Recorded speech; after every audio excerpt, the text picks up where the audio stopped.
দেখো তিশানির অবস্থা। ও তিশানি, এটা কি সেজেছো? এইগুলি ভুতু সেজেছো?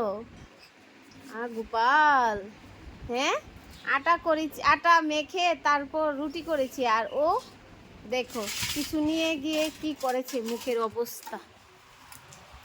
এই দেখো, এই দেখো পাগলি কি করছে, পাগলি কি করছে। এ কি করছিস তুই? হ্যাঁ এসব করিস না, যা টিস্যু পেপার দিয়ে মুখ টুক মুছে নে।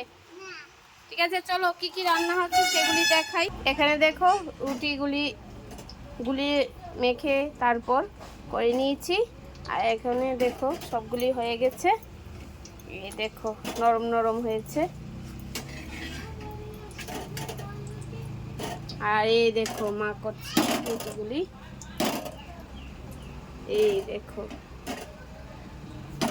এখানে দেখো সবজিগুলি নেওয়া হয়ে গেছে। সবগুলি সবজি পাঁচমিশালি সবজি হবে। এখানে ডাটা, কুমড়ো, কারকল, সব কিছু, সোয়াবিন, সব কিছু দিয়ে একটা গেট তৈরি হবে। আর এখানে দেখো মাছ নেওয়া হয়ে গেছে, ধুয়ে টুয়ে পরিষ্কার করে নেওয়া হয়েছে।